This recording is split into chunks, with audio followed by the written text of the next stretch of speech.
Well, good evening, everybody. It's Chris here from the Whistle Stop Cafe in Mirror, Alberta. What'd you think of my little intro video? You never get an intro video, but I did one this time. One of the reasons I did that was because I think this is a really special and important episode we're going to do here tonight. Please share this to your social medias if you don't mind. The reason for that is I've come to realize that there's times when people have a choice whether they're going to do the easy thing or they're going to do the hard thing, and lots of times the hard thing involves truth and uncomfortable things that people don't want to talk about. And when people stand up and do the right thing and start speaking the truth, oftentimes it doesn't go well for them. And it was very difficult in my situation, albeit for a short time, when I stood up against what the government was doing, because so many people joined me right away. But Jim McMurtry, who is my guest tonight, he is still going through this. I mean, he stood up and he spoke out, and he spoke some truth of which he knows very well. And he was fired, he was persecuted, he was dragged through the mud, all sorts of things. So I thought, what better place for Jim to share his story than on the Whistle Stop Cafe Chris and Carrie Show podcast. Although Carrie's not here because he's doing karaoke. It's Friday, so he's doing karaoke in Airdrie. I always get it wrong and he gets mad at me. It's either Airdrie or Chestermere. I'm pretty sure it's Airdrie tonight. So if you get a chance and you're in either of those places, pop into either Dockside or Wildcard Shack, and at one of those places you're going to find Carrie. It'll be like Christmas, but don't try and unwrap him. He doesn't like that. We're not going to talk about that anymore. Anyhow, we should get on with it. Without further ado, I would like to welcome my new friend, Mr. McMurtry. And I call him Mr. McMurtry because he's a teacher, and that's what we do, right? Well, thank you very much. Great to be here. Yeah, thanks a lot for coming out to Alberta too. I met you in Morningside. You had a bit of an audience there, and you delivered a message there. It was really intriguing, and you got out a lot of information, but I certainly left wanting to know more. Specifically, why in the world did a guy decide to abandon all caution and speak the truth in a day when speaking truth is not permitted? Well, maybe I'm not very smart, Chris. That's also a possibility. And but in my situation, I didn't do this consciously. The psychologists say that it's often your behavior that comes before your attitude. And so the attitude is really a rationalization of one's behavior. I didn't try and get fired. I was rather cautious, but once it happened, I just looked in the mirror and realized that I'm just too old to. Had a bit of a Jean Valjean moment, as in Les Miserables, the idea of, I'm going to live my truth. And that was also in Hamlet, Polonius to Laertes, to above all else, to thine own self be true. So I'm being true to myself. And I think my story is kind of interesting, and it's long from over. But I have a lot of adversaries. It's very much a David Goliath thing, but sometimes It's good to be a David. Well, I like what you said there. I watched the RFK documentary on Angel Studios. Fantastic. If you haven't seen it, folks, you should watch that. Check it out on Angel Studios. It's called RFK Legacy. Great documentary. RFK says in there, he's being asked, why did you do this? Well, you knew you're throwing your career away by fighting these fights, and you knew it wasn't going to go. Why'd you do it? And he said, when I was a kid, my father handed me a book called The Plague.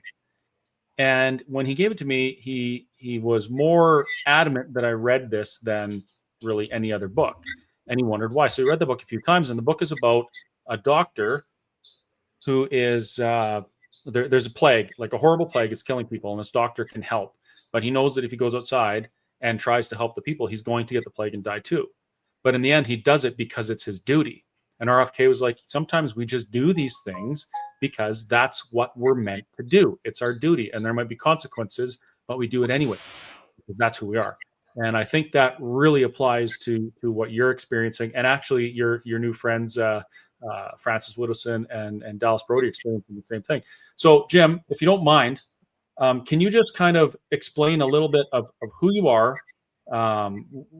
what what were you doing when this all started, and how it came about? Well, it's a tremendous delight and honor to do so and to be with you again, Chris. So the Canada, so after the George Floyd event or moment in American history, Canada wanted to have its similar situation where everybody could be performative together, could grieve together about something that pointed out our own terrible weaknesses, our original sin of being bad to minority groups. So we created that in Canada recently with Indigenous people.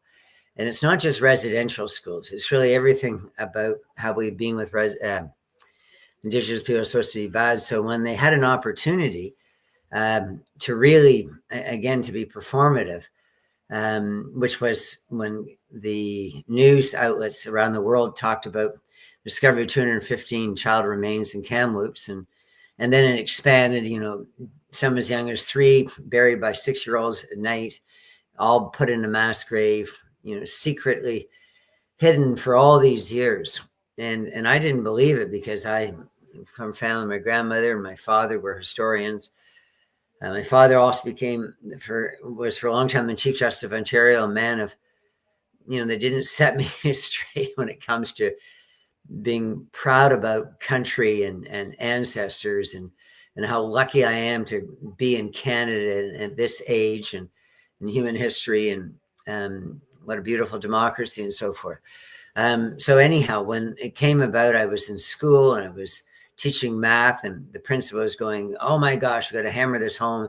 I asked all the teachers and kids to wear orange and tear their hair out over this story of, obviously a horrendous story. But I studied for a long time in university and Canadian history, and I knew that the story was false, that there was never any child murdered by teachers anywhere, particularly in residential schools.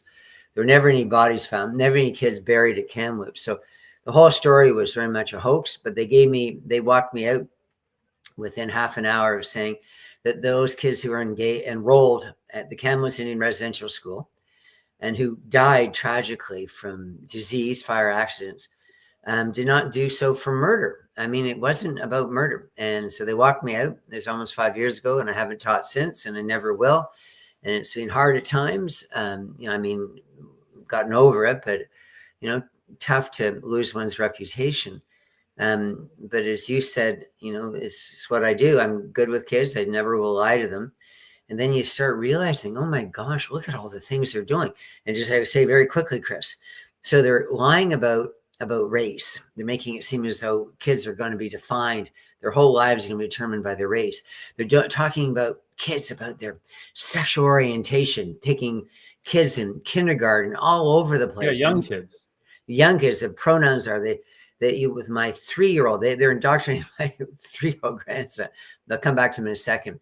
Indigenization with the daily land acknowledgements and this constant, you're on stolen land and you're wicked because of, your ancestors commit this original sin, particularly against Indigenous people, but also, of course, against Blacks and the Chinese head tax and Komagata Maru against Sikhs and St. Louis being turned around in 1939 against the Jews. And anyhow, I could go on for a long time about how terrible we are as a country if I was to follow that script.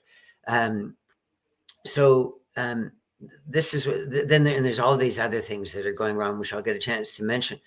But what I want to say here is that I'm incredibly proud of one thing, and that is that I didn't do what I was being coached to do by friends, family, certainly by my union and others, and that was find a way to get back in the classroom by surrendering a little bit of yourself.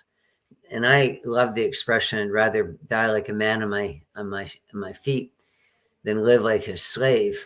on my knees. And so this was my moment, and my moment to say, you're doing these things wrong. So I've already mentioned race and gender and the trans stuff and the prying into kids' deepest, darkest secrets, the indigenous stuff, and all the literature that's disappearing, all the history that's being perverted, all the dead people that are being defamed, the loss of academic values, of discipline in schools, how it's no longer the sage on the stage, but kids sitting around doing very little, or doing a project or whatever, getting rid of grades, getting rid of competition, getting rid of marking based on race.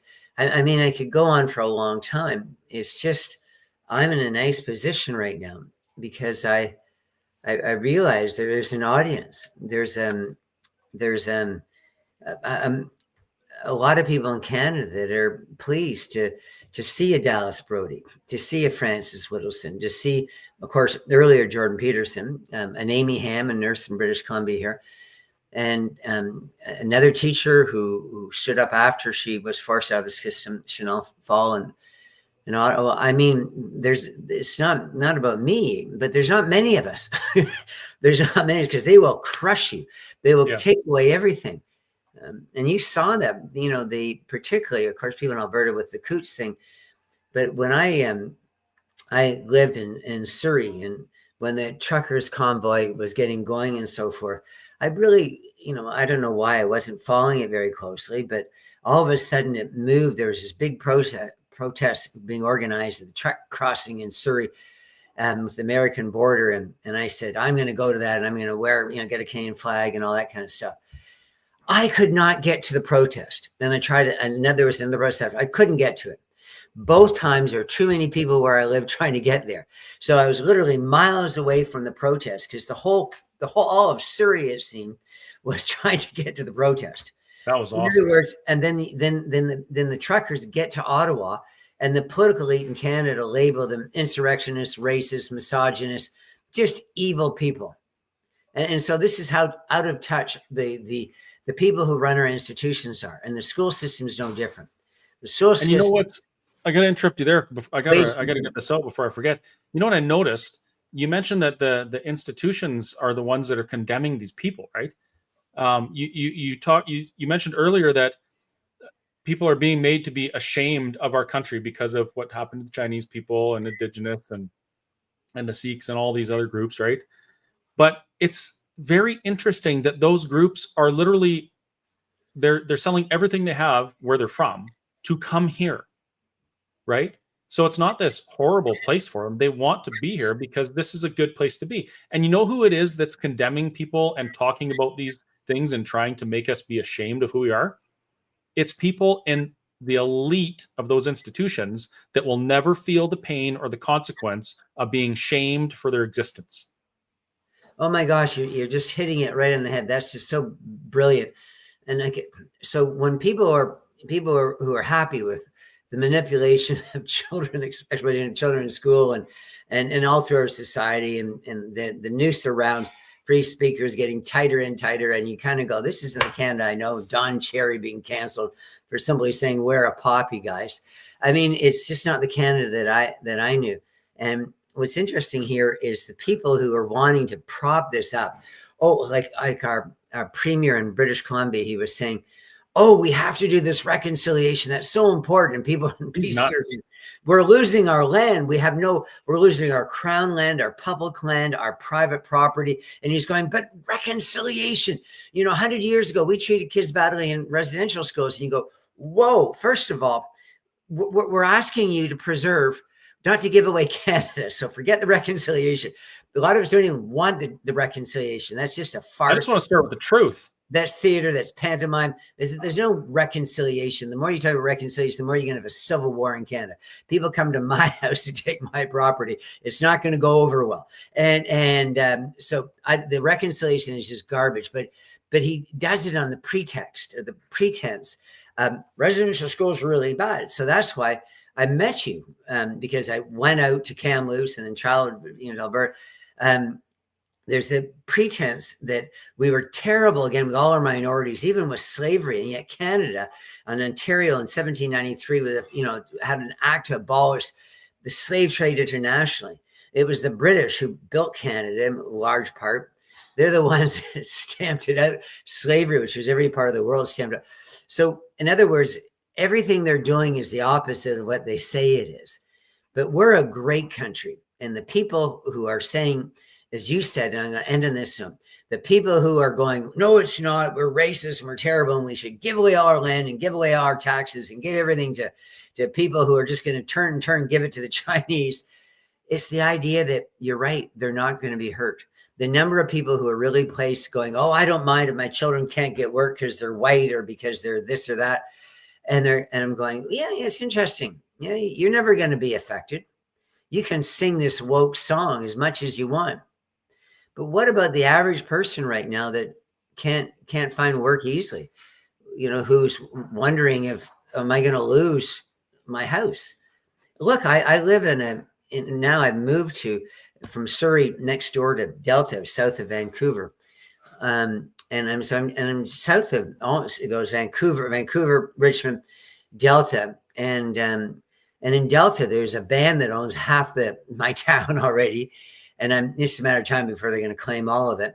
And then the North Richmond, they just lost a huge chunk of Richmond, a lot of it called Lulu Island, worth $100 billion.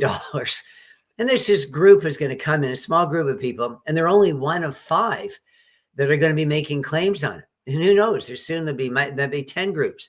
They're going to, this idea of giving away to one small race of people and giving them special rights that nobody else has.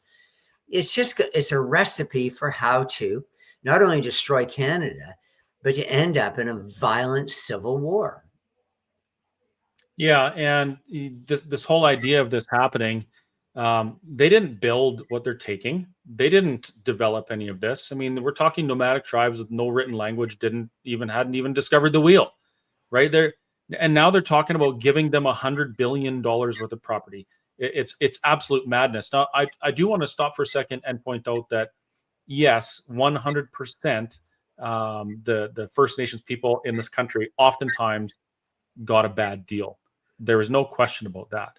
But what I'm saying and what Jim is saying is that what was this construct that was rammed down people's throats through the media, that there was this genocide, and actually the Supreme Court even used the word in a ruling, and they called it a cultural genocide, which isn't the same thing as wiping out a bunch of people.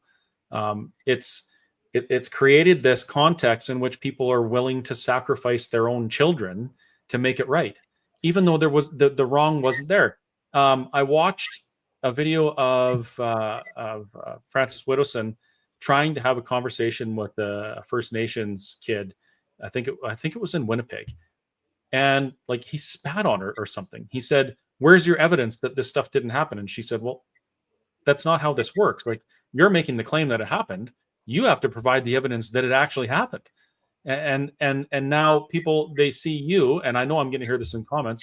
I'm going to get, well, where's Jim's evidence that this stuff never happened? How does that part work?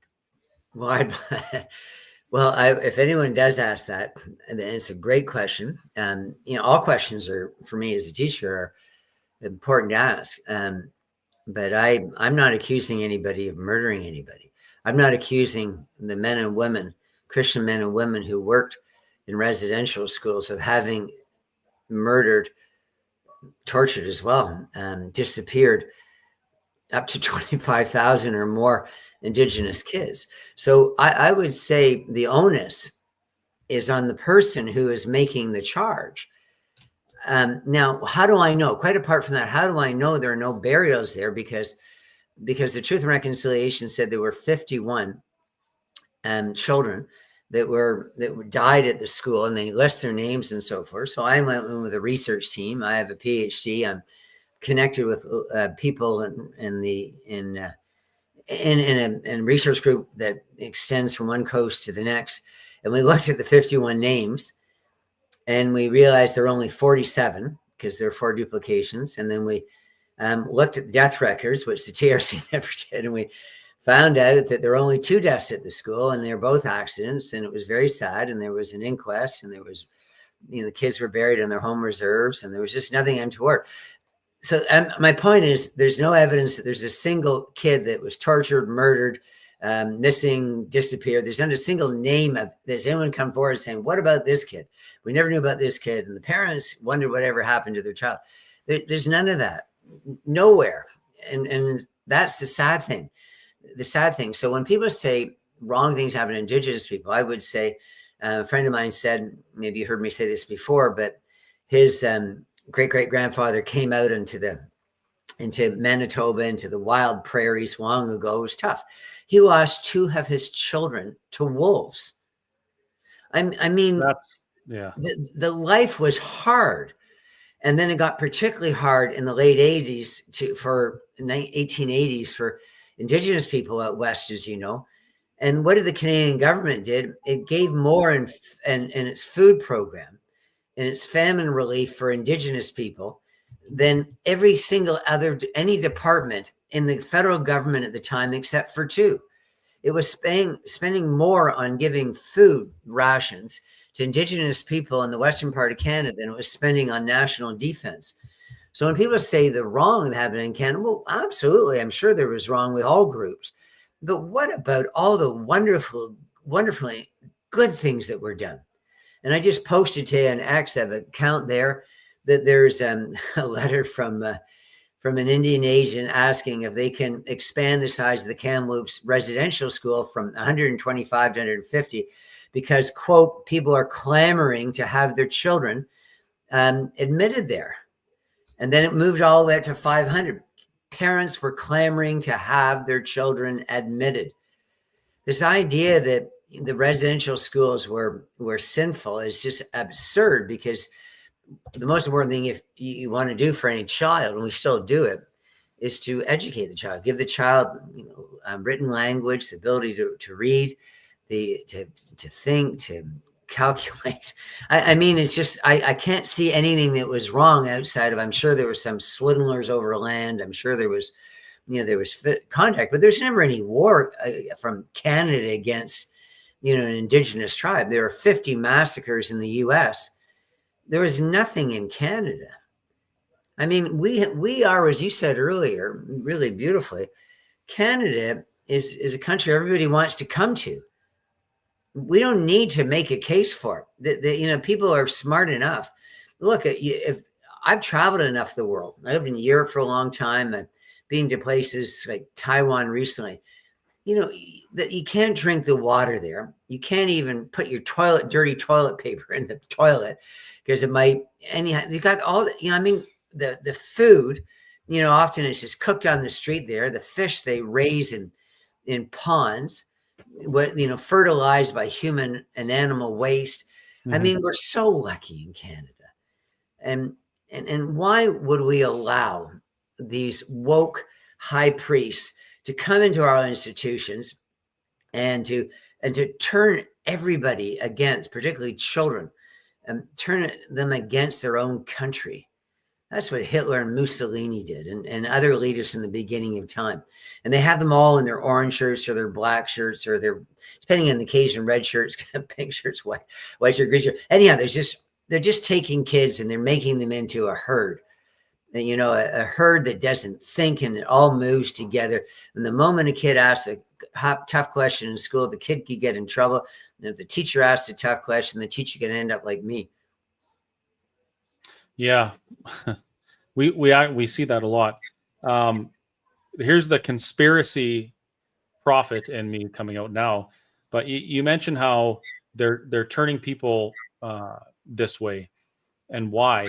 Well, there's this idea floating around in the globalist kind of circles that Western civilization needs to be torn down. We need to tear everything down and build back better. And what better way to tear down a society than make that society hate itself and tear itself down? That's what's going on right now. People are literally doing it for them. They don't even have to lift a finger. And that's actually one of the things, one of the rules for radicals is to make your enemy divide itself or devour itself from within. Divide and conquer. Yeah, if I could just expand on that, and you're absolutely right. when I was in university and I went to grad school for much of the 80s, and I remember hearing this one term, deconstructionism, and they kept talking about it. I didn't really understand it at the time, but it's always about decolonialism, deconstruction. DE means to take away from. You know, it's like the word destroy. What they're doing is they're stripping Canada apart. They're changing our history. They're changing our signs. They're knocking down our statues. They're not teaching history as Canadian history in school. You can BC, you know, they encourage you to Chinese history, Indian, you know, from India history. They just do anything but Canadian. They don't want us, and they don't want us to be proud about anything. And then you think about the people, particularly all the mass immigration that's happened, and they're all voting Liberal, for example. And it's just sort of a fascinating thing that people like Trudeau, reincarnation of Trudeau, it's all about getting new people to come in here and giving them the roles and the power and dismissing. Like, you know what, if I were an old white person, I think I'd still be teaching. You know, I mean, all the teachers being run out of the school system in British Columbia that I know, probably right across Canada, you know, are people with my birth characteristics. So it's a replacement. And it's not though they want to really have the Indigenous have all the land or have the immigrants have all the land or whatever. I think it's really, as you said, it's what Charles Manson talked about. Charles Manson, who was a horrible psychopath, but he was also somebody who was able to have an entourage, a family, the Manson family, because he was smart and very clever. And one thing he said is he's going to create a race war between blacks and whites through his killing in Los Angeles and elsewhere. And then during that chaos, which he called Helter Skelter, he was going to come in and he was going to play savior. And he was going to be Jesus Christ reincarnated. This is what Trudeau did. Trudeau has gone out to various native bands like Chilcotin in the interior of BC on a horse.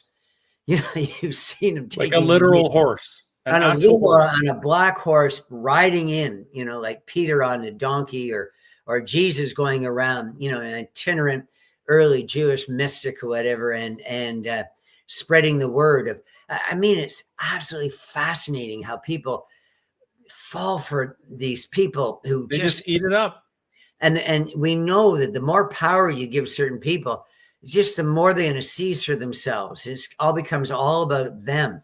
It's a very dangerous thing. Power corrupts, and absolute power tends to corrupt. Absolutely. That's Lord Acton. And we're seeing that in Canada. These institutional leaders go, oh my gosh, superintendent in schools are being paid up to $400,000 and $500,000 a year. University professors almost as much. University presidents $1 million a year, and in the U.S. it's many millions in some cases. Like these people who are running our institutions, all our institutions, public institutions, whether it's hydro or whatever, these are people who are incredibly well paid. And what they're doing is they're going, what can we do to keep this and expand on it? And one of the things that they figured out is to make everything about feelings, make everything about, just let's focus on feelings and making everybody happy. You know, like it's Brave New World, we're going to drug everybody. But more than that, they're virtue signaling. They're saying, look at us. We're virtuous people because we're saying the focus should not be on successful white people or European people or whatever. We need to spread it out. We need to redistribute it. We need to give all the opportunities to scholarships, to special programs, all the advantages to Indigenous kids, for example. And they're doing it and getting away with the idea that they're doing something that is actually helping Indigenous people. If anyone cares about Indigenous people, then they would stop this nonsense about special rights and special anything. The only way they're going to be successful, like the Chinese that have come here, or the Indians, or people from many parts of the world, is that they come here and assume the same rights and responsibilities. You're never going to make a reserve a nice place to live if you're simply handing out money. No time at all, it's going to be what it's become, which is a haven for international criminal organizations, a den of people who sell fentanyl, which killed my nephew, bought from, his fentanyl was given to him by a guy on a reserve. You think of the fetal alcohol syndrome, you think of the lack of employment, you think of the suicides, you think of the sexual abuse, the incest, you think of all the problems and reserves, and you go, you know what? It's not a good idea to take away from people responsibility, accountability. And so I think, and people call me a racist, but I'm the only one in this argument. And I mean, when I'm arguing these people who is not racist, you would never in a classroom as a teacher ever treat people differently based on ancestry or race, skin color, religion, gender, sexual orientation. You never did stuff like that. It's only these monstrously imbecilic people who have taken over institutions. And people like Carney and Trudeau, one of the recent things Carney wants to do is he wants to have special programs to get more non-white people into farming in Canada. Now, of course, it's stupid. Who cares what color skin people are at farming? And they're they just did that in South Africa. They could take a page out of that playbook. Well, this is what they're doing. But you go, why are they doing that? And you go, oh, wait a second. Recent immigrants, they vote for the Liberals. I mean, this is, but it's so awful. This idea, you're right. It's just, that's reconciliation is the term that, in truth, and reconciliation comes from South Africa directly. This idea of putting people into the caste system or an apartheid in South Africa, that's what they're doing in Canada is very serious. But my expertise and the reason you might have wanted me on tonight is relating to schools. I can condemn the recent changes in our society, but I like to focus on schools I've already done. If anybody listening thinks it's a normal thing for a teacher to say, my 3-year-old daycare teacher said to him about, kids having their hair cut off and being ripped away from their mother's arms. The kid's 3, he's going home and asking his mother, is this going to happen to him? The horror stories they're telling kids about residential school, but the main one for me isn't the one that I'm fighting on, but I have stood against it for almost 10 years. I mean, I was completely alone. I'm sure there were others in some other schools and some other places, but I was alone because I didn't know about these other people. But there are 2 things. One, they had drag queens coming into schools, as you know, and they were bouncing little kids on their laps. They were getting aroused, having little kids, and the parents and the teachers are thinking this was so cute and so progressive and so advanced that we're bringing in sacrificing their children. Yeah, sacrificing their children. They're like Pied Piper and giving them to the Pied Piper, all to show, oh my gosh, my kid's trans. Isn't that wonderful? I'm really, really progressive and forward thinking and enlightened. The second thing and the last thing here is asking kids again about maybe they're in the wrong body. It's just unbelievable. I would have thought 10 years ago, if I had ever said to some little kid at school, maybe you're in the wrong body, you should consider changing. I would think that the dad anyway would have come into the school and, given me a big punch in the head. That's what I thought Canadian men did when people were trying to, pervert or seduce or whatever, just completely ruin their child. But you did that today. Parents are going to come in because they're so afraid of this woke monster. Everybody's afraid of this with this new system. They're going to go, oh well, I'm uncomfortable with this. Can we talk about it? And maybe maybe I should go to the principal. And we've just become so timid as a country. We've just allowed these things to happen. So that's the great thing about Dallas Brody and the One BC Party in BC. It's a small group, and it's going to grow of people who are just saying, there's a line here, folks. There's no special rights. We're getting rid of the Indian Act. We're changing the Constitution. We're going to put in jail anybody who tries to transition a child. Anyone who talks to kids below a certain age should, is going to be fined or jailed. I'm just talking about common sense coming back. I almost wonder if nowadays in the staff room at the schools, there's like a board with all the teachers' names. And every time a teacher convinces a kid that they're trans, they maybe get a gold star, and then they get a award at the end of the year or something like that. It's almost like, nowadays, if you have a trans kid in your family or in your life, it's a badge. It's a medal that you get to wear to show how progressive you are and how much more elevated you are than, than others. But you're right. Maybe, 10 years ago, there would have been some probably serious violence going on when this stuff was happening. and in 10 years, there'll be serious violence again. It's just a strange, delusion that just captures society, and people don't find a way out of it because they go, if I speak up, whether you're a lawyer, doctor, whatever powerful position you have, you go, if I speak up, I could lose my job, lose my license, I could be demoted, or I'll miss the promotion, or like everybody's afraid to say something. My pension. Yes, all these things that you're right. But you're a really smart guy. The one thing I just want to say on here, this is how the school system works. And again, this is my only expertise. So everything else I say to you is probably not so crystallized. And that is, the principal doesn't win school league championships. But if the school goes out and wins the provincial championship or whatever, city championship in soccer, he'll go into the school, and there'll be a staff meeting and a big assembly. There'll be all these things, and he'll go into the district and go to the meeting of the principals, and everything. Our school won the soccer title, like this, and that's real, and it's all way of showering. He didn't get on the field and kick a ball or get any goals, but he's just obviously drawing from what he can. He's just milking it for his own advantage. And you're absolutely right. That's what they do with trans kids. They run it up the flag.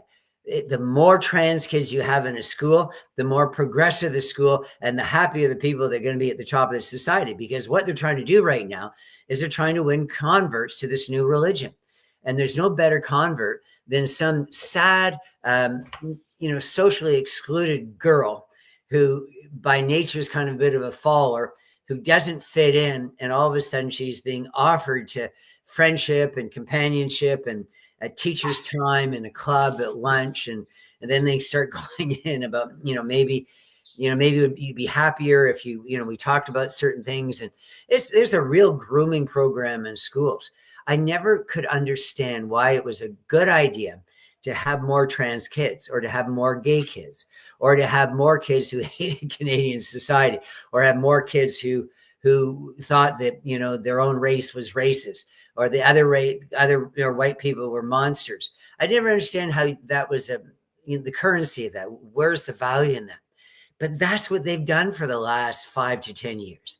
They have rewarded all the wrong things. They have kids in schools remembering colors on a pride flag and not learning their timetables, not learning basic facts. I'll share with you a quick story, and then I want to circle back to, actually, I want to talk about Mark Carney's father a little bit. I was at a school in northern Alberta. And northern Alberta is pretty redneck, oil field, agriculture kind of thing, right? Salt of the earth people. And I walked into this school, and I went over to the trophy case because I wanted to see what kind of sports was going on, and they're usually full of all sorts of shiny things. Not one trophy in there. Do you know what was in there? There was 2 spectrum posters, one for sexual identity and one for sexual orientation. That's what was in the trophy case. And it hit me like a freight train. And I know what that feels like because that's happened to me before, that this is what's happened. They've taken away kids, their feeling of self-worth, of accomplishing difficult things and getting rewarded and getting trophies. And they've replaced it with a false sense of accomplishment where all a kid has to do is say, yeah, I'm in that group. And now all of the sudden they have worth and they have value that they didn't have before. And it doesn't matter that, they're going to end up doing things to their bodies that is irreversible and causing them mental health problems later, because they're kids. But the adults should know better, and the adults aren't speaking up. And actually, here's another thing. I'm going to get sidetracked a bit. Alberta is speaking up. At the last AGM for the United Conservative Party of Alberta, they actually voted on policy around protecting kids from trans ideology.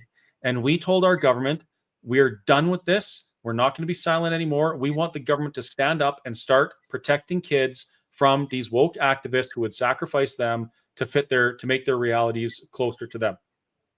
So our premier just passed some laws banning puberty blockers for any kid under 16, banning gender reassignment surgery for any kid under 18. And these are common sense, normal things that everybody should support. And the unions in this province and the NDP and the Liberals are screaming from the rooftops because the government won't let them touch the kids. And now people are starting to realize, like, whoa, okay, this is what these people want. They literally want our children.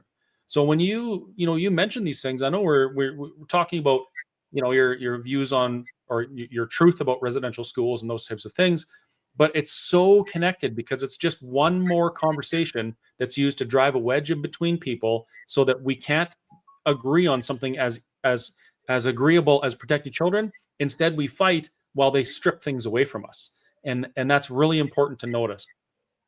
Well, I think it's just mass distraction. It's just absolutely. I'm absolutely shocked. Like Trudeau going around being this wonderful savior for the environment, for the climate, and he's just going everywhere in a jet. Jet, yeah. And I mean, there's the complete hypocrisy of these guys like Carney, and so that leads into maybe the Mark Carney's father thing. But Mark Carney is the same. He's a guy who's talking about, I'm going to elbows up. And of course, he's a sycophant with Trump. I mean, what is it that's real about any of these people? It's just such rank hypocrisy. I care about Canada. I'm a Canadian nationalist. And it's just not true, because a guy like Carney, he spent a little time in Canada.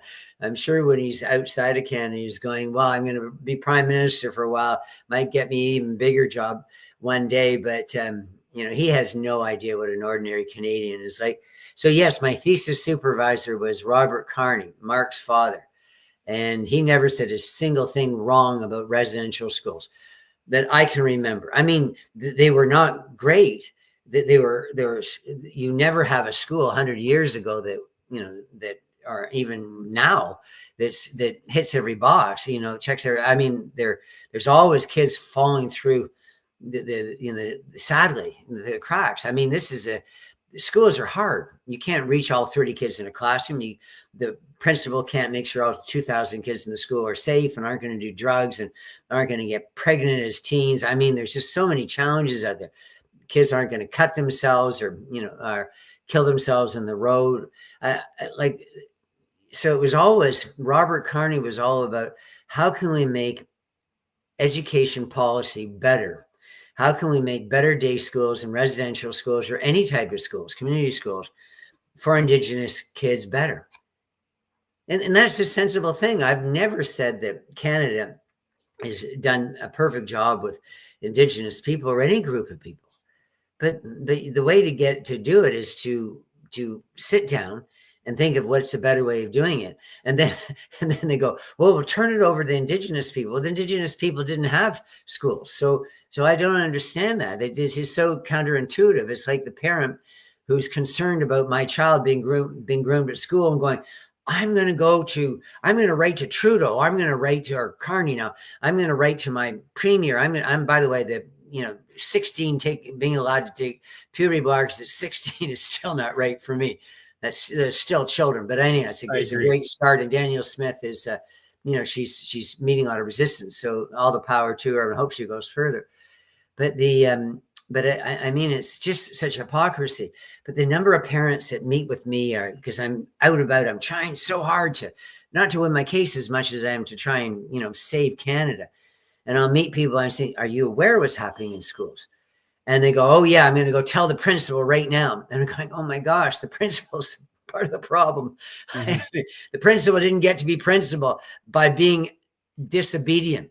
The principal is a conformist and a compliant individual who's licking the hands of the people above him because that's where he wants or she wants to be, because it's more money, power, fame, all that stuff. Yeah. Mark Carney's father. Sorry, when you said licking the hands of the people above him, it actually reminded me of there's a part in the Quran that talks about you're supposed to lick your friends' fingers after they finish eating, And I don't know why that popped into my mind, but anyway, Mark Carney's father. Okay, so, and actually, before we get into that, I want to ask you one more question. Of course, there were terrible things that happened in residential schools. There were terrible things that happened to the kids, the parents. I don't accept that. Can I say it? I don't accept that. That there weren't terrible things. What evidence is there? What evidence well, is there? Okay, so my son's grandmother, rest her soul, she was in a residential school in northern Alberta, and it wasn't a pleasant experience for her. And I'm not saying that this is something just that happened in these schools. I mean, things happen in England, things happen in Ireland, they happened all over the world. But there were things that were unpleasant for a lot of people. What would you say to the people that either experienced those things or have family members who did, and they now have this emotional bias that precludes the necessity of evidence to back up the claims of things like genocide and murder? How would you approach those people? Okay, you're taxing my brain with such clever questions.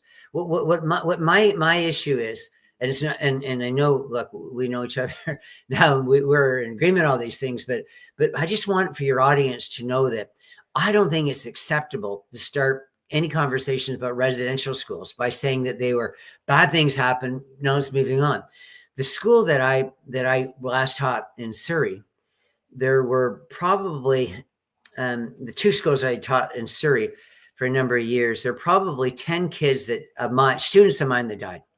10. 2 kids I was really close to, Bobby Shergill and Angus Epp. Like, these are kids that were just like children to me. Muscular dystrophy, died before they got out of their teens. I went to their funerals. There was a boy named Raphael, lovely boy from the Philippines, best athlete at the school at the time, died during a basketball game.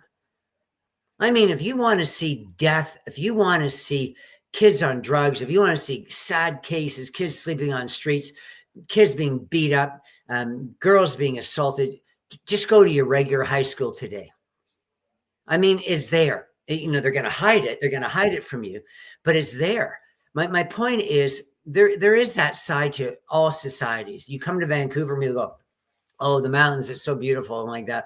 And then you go, okay, walk East Hastings. And then, but you don't, no one starts talking about Vancouver and going, well, you know, it's horrible what's happening with the homeless in East, you know, and East Hastings and on the east side of Vancouver. Nobody does that. They say Vancouver's a beautiful thing. And then maybe down later, they'll start saying, well, of course it has problems like every school or every city.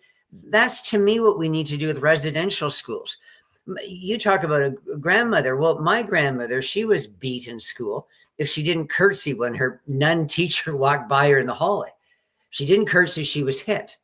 So look, I recognize schools were stricter back in time, but I just and apologize for doing this, but it's just important to me that I think if we're going to have a sensible adult discussion in Canada about residential schools, we can't allow our leaders, like that horrible guy, Eby, in British Columbia, where I live, to open his mouth every time and go, residential schools were despicable, therefore we're going to take your houses. We just have to, they're not. There's the evidence of residential schools is overwhelmingly positive. It's overwhelmingly positive, just like the schools where these students died of mine. And of course, other teachers had students that die. We regularly had staff meetings because a kid died at the school, hit by a car or whatever, killed himself. I mean, yes, but we don't do that about our public schools today. We don't go around saying about, you know, the kids that are, all the horrible things that are happening. And that's why I don't understand the residential schools. This is just a con job. There were no children murdered. There were no children disappeared. There were no children that ever were missing. People have researched that. I can tell you by name. I can tell you by age. Anything about, for example, Kamloops, the 2 kids that died. You know, Pearl Joe and Adrian George. I can tell you. I could talk about their families. Like, my point is, their death certificates. There's nothing nefarious. So this is me, Chris. This is me. I think we need to get to the point as a country where we get rid of all the lies, including about residential schools. And we say, but if people are right now interested in residential schools, then absolutely I acknowledge everything you say, because everything you say to me is excellent. But I acknowledge, of course, bad things happen at residential schools, just like bad things happen at all schools. But the kids, for the most part, did not die at the school, and they did not die at the hands of teachers, and they were cared for and loved at the schools. And the woman who started the Orange Shirt Day, about her, she's quite a fascinating case, because Phyllis, because Webstad, because she never went to residential school. And then there's the book, with the book that Channy or Charlie Wenjack, and this poor boy, and they Gord Downey made him into a song and poem and a book that they're in every school. The boy, he died because of an Indigenous couple that abandoned him in the woods.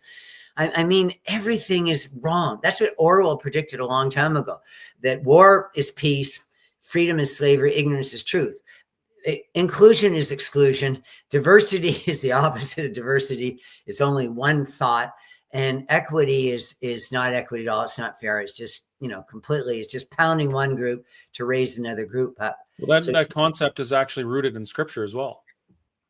In the end times, truth will be persecuted, lies will be celebrated, things are upside down. Yeah, it's a scriptural thing. Oh my gosh, that's so beautiful. I'm going to remember. I'm going to steal that from you. I'll give you credit if you want. That is so beautiful. It wasn't me that wrote it. I think it was Paul. Oh, but I'm going to go look at that. That's just absolutely beautiful. Things are upside down. Things are upside down in residential school. So when I went to the residential school and I saw it, it's an absolutely gorgeous building. It was built a century ago. Originally the original building burned down, and the one that they replaced is a century old, and it's this beautiful brick building. Like, it's so much more attractive than any public school I've been in, and anyhow, it's unbelievable. And certainly any public school, 100 years ago. And then they had a swimming pool. The reason they had a swimming pool is because one of the kids I told you about, died in the river, and they had a swimming pool so no other kid would die in the river. The kids would know how to swim. Like, it was a place where they had reunions. They took kids to Mexico and got some kids to compete in the Olympics. They had kids doing tremendous things. They had dances and plays and musical performance. Why don't we start talking about residential schools as they were, which were schools that they did their darndest at the time to give these kids a leg up in life. Did things go wrong? Well, of course, yeah. So if we want to talk about that, there was only one priest that was ever convicted. You've got 143 schools over 113 years, and only one priest. There are priests in all these schools, only priests or ministers. Only one was ever convicted, where there was actually evidence to convict the person. No, I'm not saying there were others might not have been guilty. I'm simply saying that other bad things happen. There's some supervisors and older students sometimes preying younger students. As it happened in boarding schools back in the like Mount Cashel. It has nothing to do with Indigenous people, but there are lots of victims. I'm just wanting to look at this during the latter decades of the Kamloops Indian residential school, particularly the 60s and 70s. They had Indigenous teachers. They had an Indigenous principal. Most of the staff probably were Indigenous. The cooks, the cleaners, the dormitory supervisors, the carpenters, the plumbers. They're local people. The school, Kamloops, was right in the heart of the reserve. Well, and by the mid 80s, most of the residential schools in Canada were run by the Indian bands themselves. Yeah, and most were gone by the 60s. So I know there's some left. So you're absolutely right. The last one was closed in 96. But absolutely, by in the 70s and 80s and 90s, you're absolutely right. It was completely given over. The federal government got rid of the churches, in 1969. And so, anything that people say about priests or whatever, that's before 1969. And that's in the comments. There's a comment in there saying that, the Catholic Church was the worst for raping children. And that's ridiculous and actually a disgusting thing to say. And that's why we have churches being burnt in Canada. Yeah, but can I agree in a small part? Because we can have a nuanced conversation, because I'm with a really sharp guy right now. So I'm loving it. I would say the problem with the Catholic Church, and I'm saying this as a Christian, I'm saying this with many Catholic friends, is that it has a requirement that the priest can't have sex. Mm-hmm. And so what it does, it attracts a lot of homosexuals. And back in the day, I bet some of those priests were homosexual, and some of them probably were pedophiles. So I'm not saying that these schools were devoid. I agree that the Catholic Church has a history of pedophilia, and that's being dealt with by recent popes. And at Mount Cashel in Newfoundland, St. John's, Newfoundland, they had more than 100 different, it's incredible, 100 different staff members, many of them priests, charged and convicted of crimes. I may be wrong in that. Maybe it was 25 and there were 100 kids that were victims. But my point is, it has been historically a problem. And that if you say to adults they cannot have sex, they cannot have a family, you're probably going to attract people who, in an all-male monastery, men that like men. And that's not necessarily a good thing. But but whatever the Catholic Church's sins are, because they have some bad had some bad apples, like any organization, there's no organization in Canada that has done as much good as the Catholic Church. My gosh, the very first Indigenous people ever learned what hygiene was, what, got medicine, and were given surplus food and given hospitals and schools. These are all, way back, the Grey Nuns and the Jesuits and the, unbelievable. In Eastern Ontario, almost all the social programs, hospitals and schools were started by the Catholic Church. But the Catholic Church built Canada more than the British. Early, not Canada post 1867, but British North America. It was much more a French project. It was much more Christian, French Christian missionaries. They're the most incredible people. So I know you haven't got this and deleted me for saying something that maybe not everybody wants to hear. And I apologize for going away. But this is the most important message I could ever give.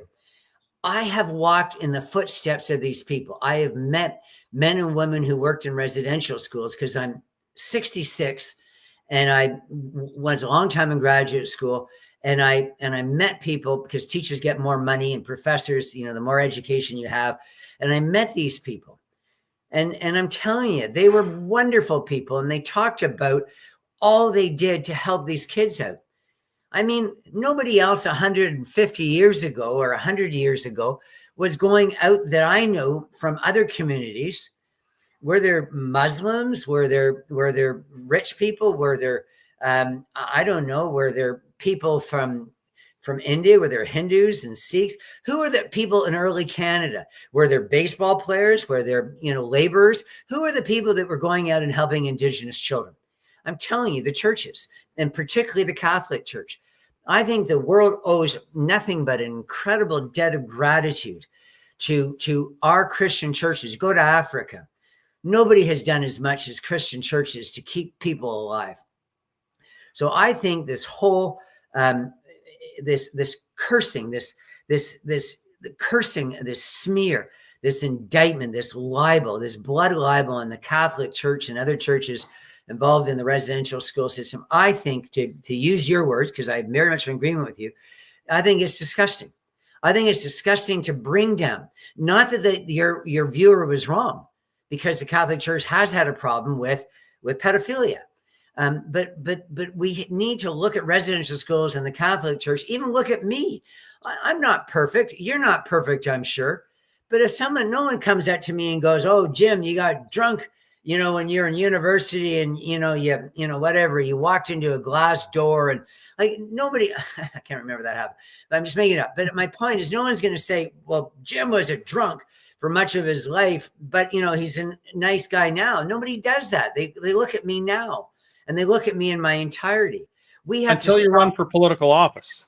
Yeah. We have to stop knocking our churches. We have to stop knocking our institutions historically. We have to respect Western values, as you said earlier. We have to respect democracy, Canadian values. They're good. The nuclear family, our neighborhoods, Canadian tendencies, like to say sorry, then you don't butt in the line. I mean, and you help your fellow man. I mean, this is the Canada I want back. So were residential schools perfect? Of course not. And the enemy of the good is perfect is the enemy of the good, but they were good. Now, this is actually a great segue to talk a little bit about Mark Carney's father, Robert Carney, right? Robert, yeah. So he was a member of the Catholic Church. He was a headmaster at a residential school, correct? And the reason I want to bring him up is because, you can correct me if I'm wrong in a second, but during the election, there was a video floating around of Mark Carney's dad talking about Indian kids. And his message was that we needed to help, and the quote is the culturally retarded. Now, this was used as a smear against Mark Carney, and I watched this video a couple of times, and I thought, wait a minute, in the context of when this video would have been made, he would have been correct. The language is not what we would expect now, but what he was saying is there's a whole group of people that don't know how to operate within this culture. They're held back, and we need to help them so that they can integrate into this culture, into the society, and be prosperous. That was what he was talking about. Have you seen that video? Yeah, but remember, the woke have taken over institutions. They're against words. Exactly. They want to limit our thinking. They want to limit our language. It's very Orwellian. They want us to jump on words, and you go, that's one word. Don Cherry said one word. He said, wear poppies, guys, or something like that. You use guys, and he's gone. These woke censors and bullies and authoritarian twits have to be stood up to. Say this about the word retard. The word retard, because I lived in Switzerland, I'm fluent in French. Retard's used all the time in French. It just simply means delayed. You know, tar means late, and someone who's a retard is someone who is constantly late. And that all it meant when I was in school was just they wanted to find a nice way. Why is this kid not getting math? Well, he's late. You know, he'll get it. He'll get it one day. He's just a little bit late. He's a late bloomer. He's a retard. I mean, it's the same thing as saying a late bloomer. And now everyone's jumping over the word retard. But Mark Carney's father, Robert, never would have used a word to insult anybody. That's just the language of the day. And they were culturally backward. And now you can't say that. I'd lose my job again if I went to the school system and say Indigenous people were backward. Of course they were backward. They didn't have, as you said earlier, they didn't have the wheel. The height of their technology was dugout canoes and obsidian arrowheads. And you know, I mean, there was no metal. There was nothing to make life easy. There was, and so all of a sudden people come here with advanced compasses and electricity. And anyhow, it's just obvious that they're not on the same, but the woke idiots that run our school system and our universities, they go, there's no truth. Everything is equal. Everybody can have their own truth. Oh, all societies are equal, including the ones that kill albino children, or the ones that, like Indigenous cultures, they had ones where they kill kids who were disabled. They cut off a woman's nose if she didn't sleep with her husband. They killed slaves. There was cannibalism. There was headhunting. And that was until fairly recently. And the Europeans arrived and they started to ban a lot of these practices, like the potlatch, in which slaves were killed and often. And then they go, oh, how terrible. They took away the potlatch or the Sundance, where the natives and the, you know, they mutilated themselves. And then all they do tell kids in schools, they don't tell them the whole story. They say, oh, they're trying to destroy their culture. They're cultural genocidal people. That's why all parliamentarians in Canada's government in 2022 called Canada a genocidal state because of the residential school system. It's just all nonsense. As you said a few minutes ago, it's all upside down. It's a good idea that we don't have slaves. It's a good idea that we don't kill slaves. It's a good idea that we don't have people mutilating themselves. And so if you said that, what I'm saying to kids in schools, they look at other teachers in other classrooms saying, stop it, Mr. Smith. Stop it, Miss Ranji. You're lying to us. They banned this potlatch because they didn't want to see people killed. Wow, that's I okay, so of all people, I know that I've learned that what I've been fed, history and stuff, I should think about it myself, but I actually didn't know any of those things. So that's new to me. I didn't realize that the banning was the practices that were um, horrendous. I thought they were just banning, like, trading and local gatherings and things like that. I was never taught any of that. Yeah, and you know what the main thing was? The main thing wasn't, and they even had a special weapon. The Coast Salish, for example, they have a special ceremonial weapon for splitting open the head of slaves. It was called the slave killer.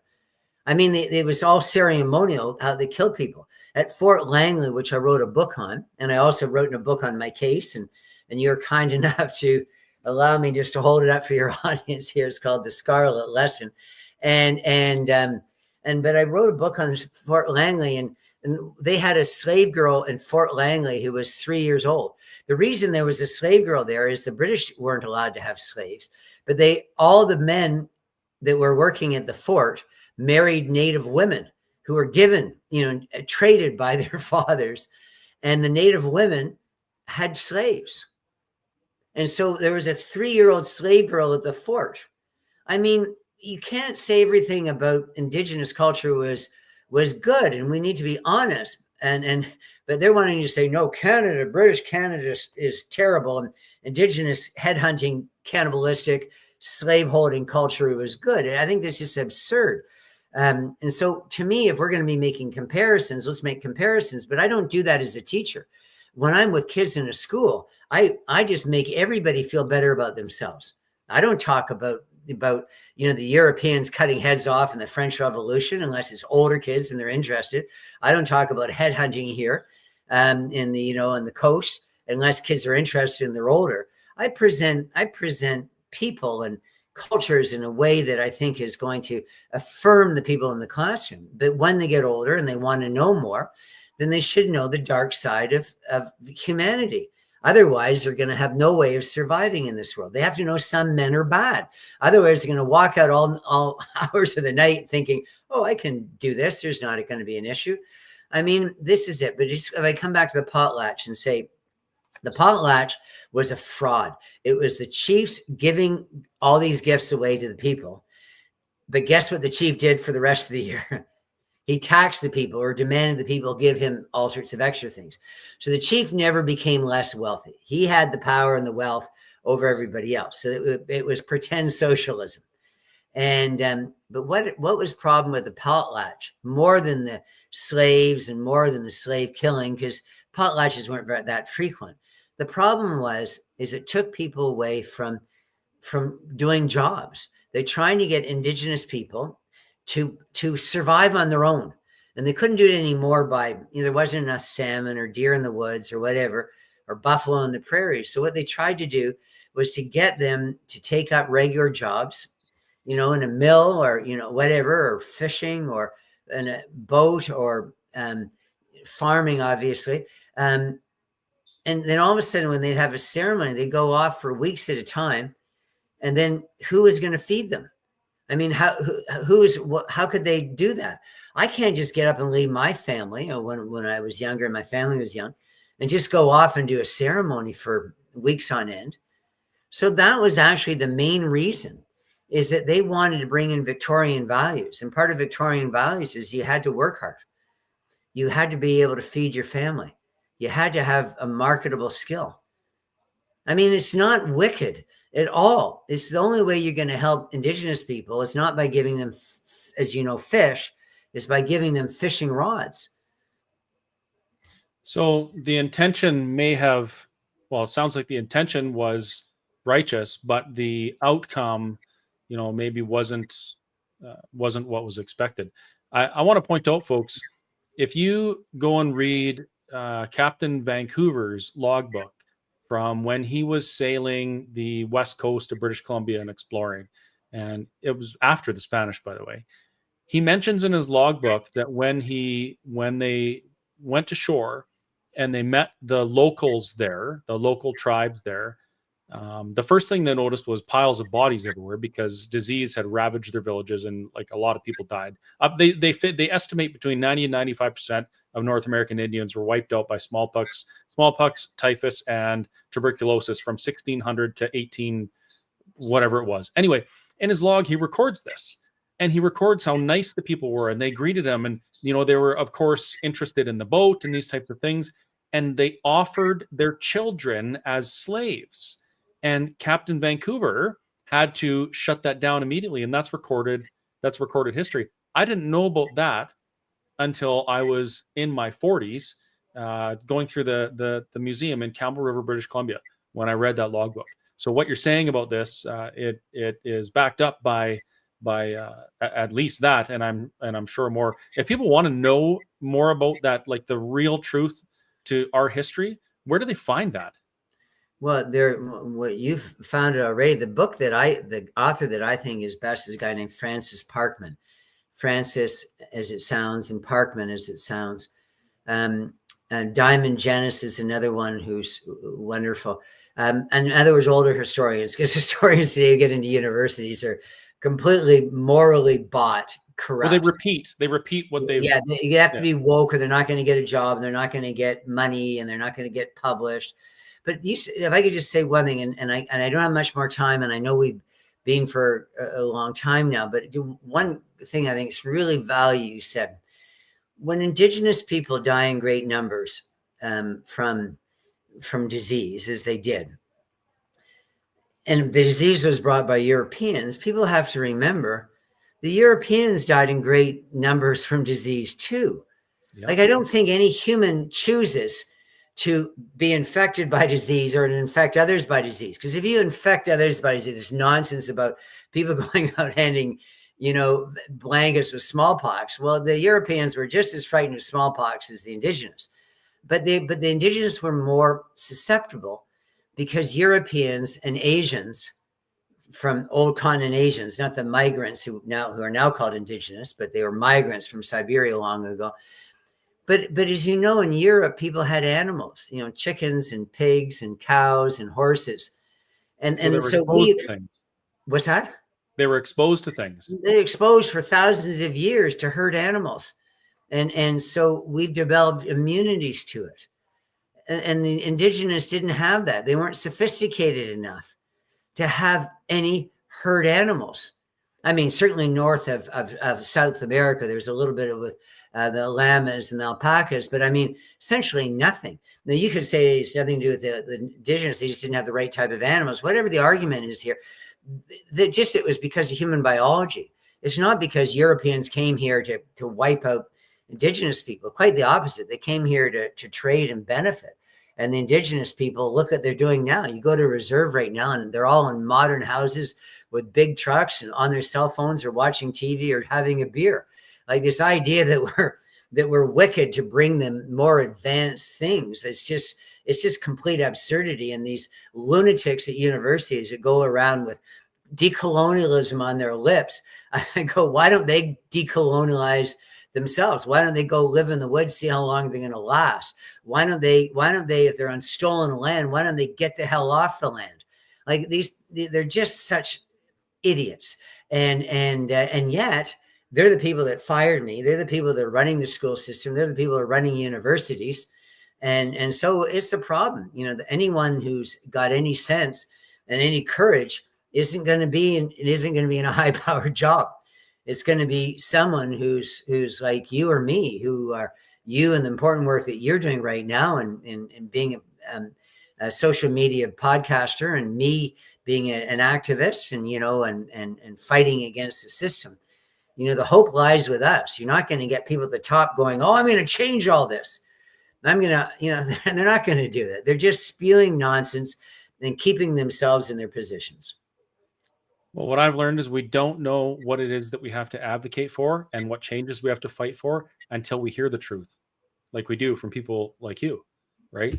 There's this misconception, and I've always thought this was a misconception. Not always, actually. When I was really young, I believed it, that the First Nations, and even that word is strange to me because I'm not sure which nation was first, because there was lots of things happened in that too. But anyway, there's this idea that they lived in this Garden of Eden here. And I use that phrase because I saw you use that phrase in something. It's like everything was perfect. They're close to nature. You know, they didn't have all these industrial things.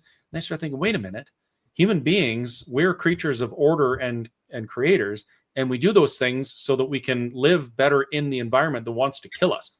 And they lived in that environment that wanted to kill us or kill them without any of those things. So I don't see how that was I don't see how that was an arguably better existence than what was brought here.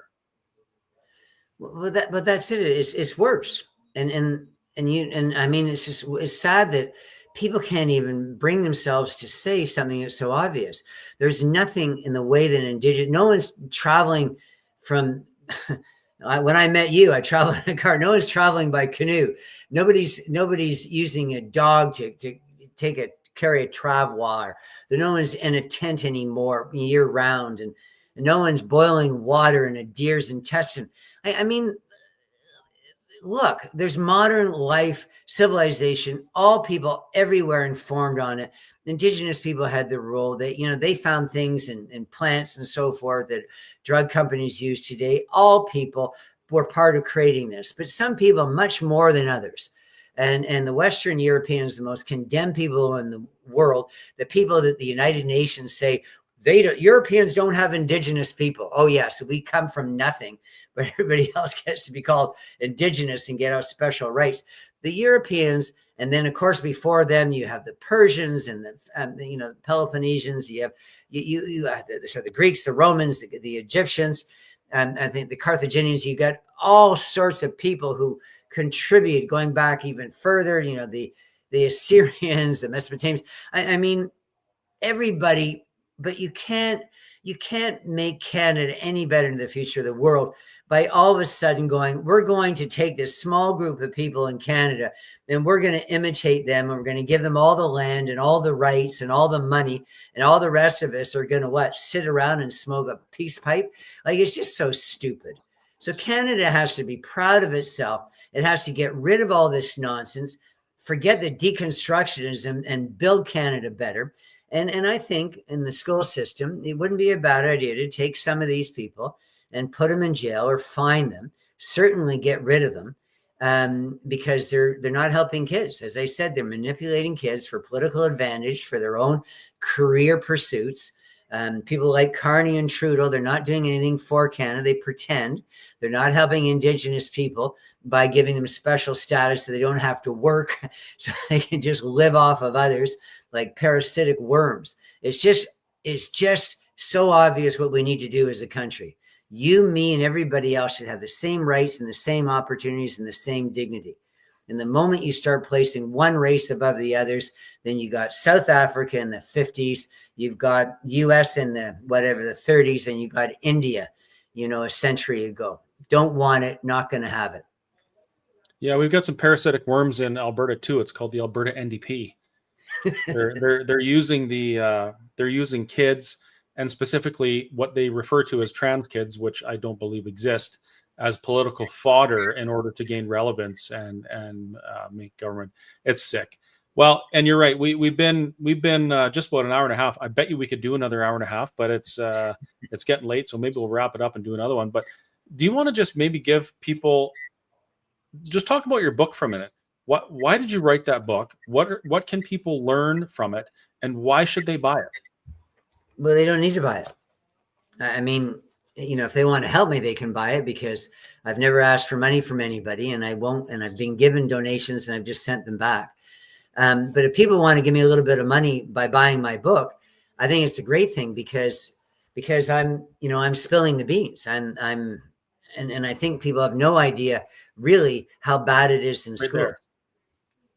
Right at the top of the screen there, folks, scan that QR code. That takes you right to the Amazon page, and you can pick up a copy of his book. Oh, you're very kind to me. But it's not my book that matters to me, Chris. It's why I wrote it is because I'm fighting back. I've written about 50 publications. I've written 2 books. This is the main one on my case. And I'm being interviewed a lot. I'm traveling. That's how we met. And I'm not stopping. I'm on X, from morning to night. I answer people that direct message me or email me or phone me. I'm trying to be a good person. I help other teachers that have found themselves in the same position that I am. But unlike other people, I am getting louder with each day. And then now a political party has asked me to be their first candidate, the 1BC, and they're wanting to, we talked earlier about bringing down this whole reconciliation industry. They're putting a movie out, which I'm in just a week's time. December 1st, it's coming out. What's the movie? Called Making a Killing. It's going to be all over social media in just over a week. But my book is more than a movie. My book is almost 200 pages of detail of all the things that are happening in schools and how wrong it is. And then all the things that they did to me because I dared to expose it. I mean about there's some really creepy things that are happening in schools, some really dark and twisted things. And we've talked about it already, but to have it there and have all the details. And I'm very fortunate to have Conrad Black, a noted Canadian historian, writer, and founder of the National Post, and lots of other prominent Canadians writing part of my book for me. So I would love that support, but more importantly, I'd love them to just say, like I did, just say, no, I'm not putting up with land acknowledgements. I'm not putting up with anyone saying I'm on stolen land. I'm not putting up anyone lying to me about this agenda in schools, manipulation of children, lying about residential schools, lying about our history. Canada is a great place, was, is, and will be.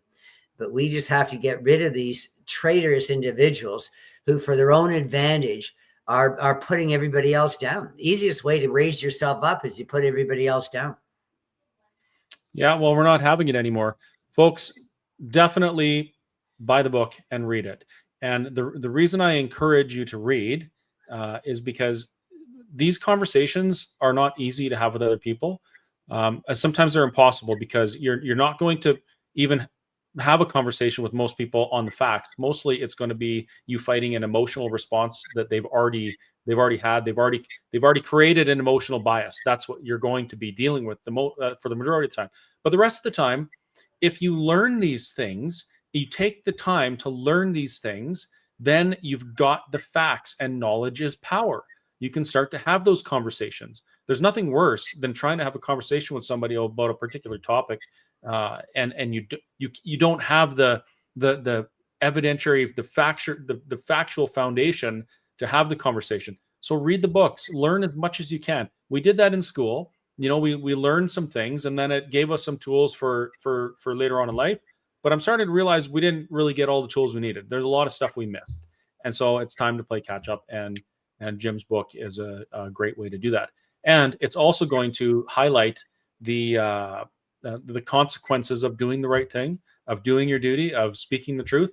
It's not going to be easy, but if we don't do it, who's going to? And if not now, then when?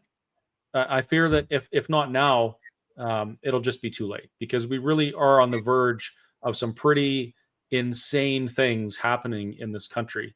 So it's time to take a stand. It really is. And Jim, thank you very much. And the people that have the most faith in live in your province. Yeah, well, we've got some amazing people in this province. We have a government that actually believes in this province and what it's intended to be. So we're working hard to make some changes. As a closing statement, so thank you very much. The closing statement, say to you, Orwell said, "Hope lies with the proles, with the ordinary people."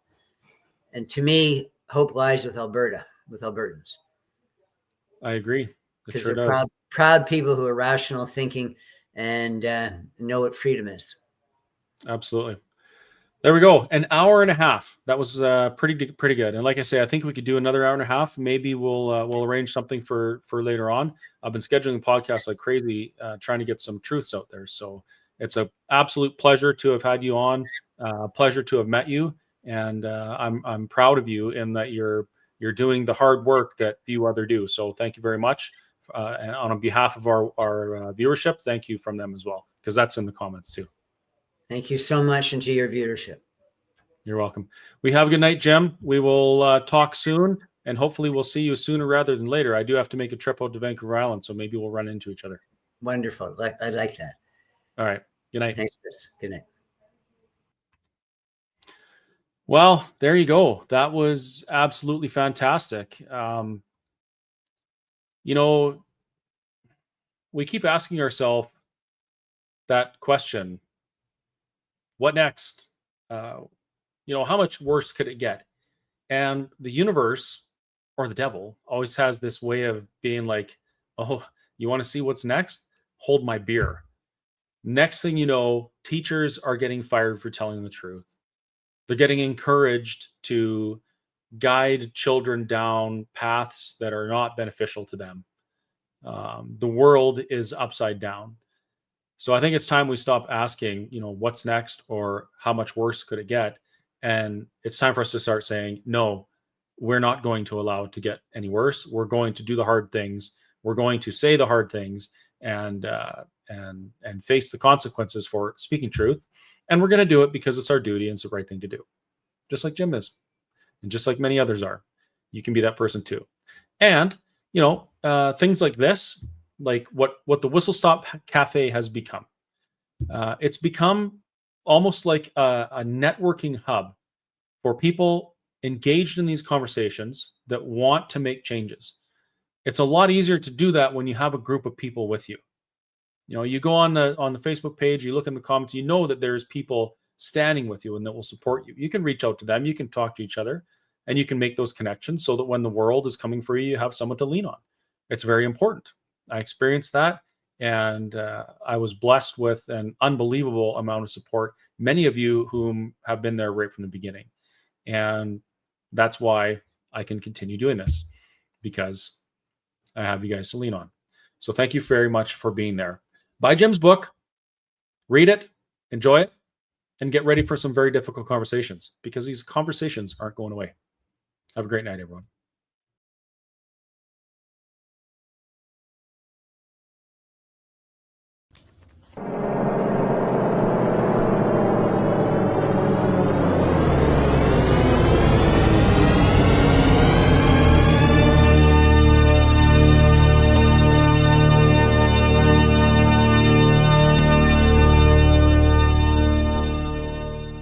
Meow. At the end of 1984, the main character actually begs for his captors to kill him. And he thanks them for reprogramming him. We're not going to be like that. The tables are going to be turned in the end of our 1984. Good night.